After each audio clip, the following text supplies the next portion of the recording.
friends, this video review is for The Best Mistake by Emily O'Byrne. If you want to check out my review, I have just posted that. So if you're on YouTube, there's a link in the description below, and if you're on my blog, there is a link within the post. This is video review, so The Best Mistake by Emily O'Byrne. This was lovely. It really, really was. Ava and Sophia meet one night and they have a bit of a fling, and then fate brings them back into one another's lives when Ava takes a new job and she runs into Sophia again, and then things are, tensions are high, and it stays that way until Ava can't help but sort of fall for Sophia's charms like she did. So I really enjoyed this story. I really did. The tension that mentioned between Ava and Sophia during their initial meeting, and then again when Ava turned up at Sophia's workplace, was absolutely great. It really set their story in motion, because this tension was going to keep cropping up when things went slightly wrong, or they didn't agree with each other, or whatever it was going to be. And so it really set an emotional premise throughout the story, especially for Ava and her state of mind, her need for her guard to be up, and it was going to add complications for Sophia in winning her over. So she had a bit of a challenge on her hands.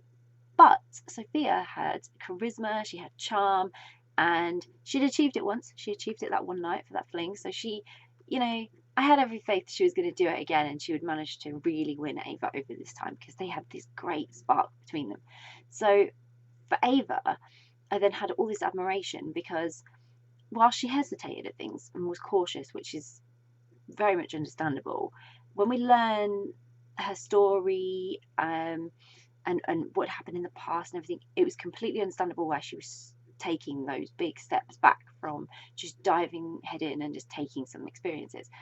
And alongside this, she was also fiercely independent. So she was determined to succeed and do it on her own, and she wasn't going to be derailed by anything emotional connection to someone that she felt she had to run away from or anything. She was really going to get on with this, and she was just going to succeed. And that's where she had all this passion for her career and doing the right thing. And along the way, that then caused issues between her and Ava, because there was going to be this tension still. This tension existed from the very beginning. So for Sophia and Ava, they both had this passion about their careers, but they had from a different angle, so they were going to have these clashes.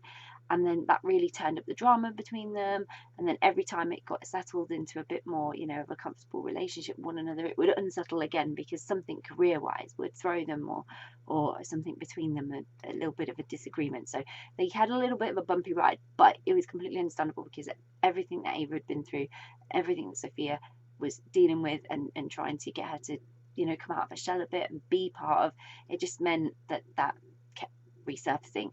But it was great for them, because it kept bringing them back together to points where they had to have those discussions and they had to admit things about one another and everything. So the story was a lot of fun. It was filled with so many great moments, ones that were a really deep connection, that meant we got to know all of Ava and Sophia's flaws and their quirks, and how they worked together and how they worked alone and everything. And from the moment they met, we really did have faith in believing in second chances, because they had that initial meeting, and they met again, and it could have gone disastrously wrong, or it could have gone disastrously right. And so you had to have that faith in them that they were going to take this second chance and really go with it. So I was rooting for them, because it was something that both of them always wanted, the career and the relationship, and they deserved it all. So I really, really enjoyed it, and I really, really hope you will too. I'll pop a link in the description so you can grab a copy of The Best Mistake by Emily O'Byrne, which I hope you will. If you've read The Best Mistake, would love to know what you thought of it, so please do share your thoughts and let us know. If you haven't read it yet, but you're planning to read it, or it's on your to be read list, or you're super interested in thinking, yes, I really want to read that now, then again, please do let us know, because it's always great to find out what you're interested in reading. And if you do read it, I really, really hope you enjoy it. Bye.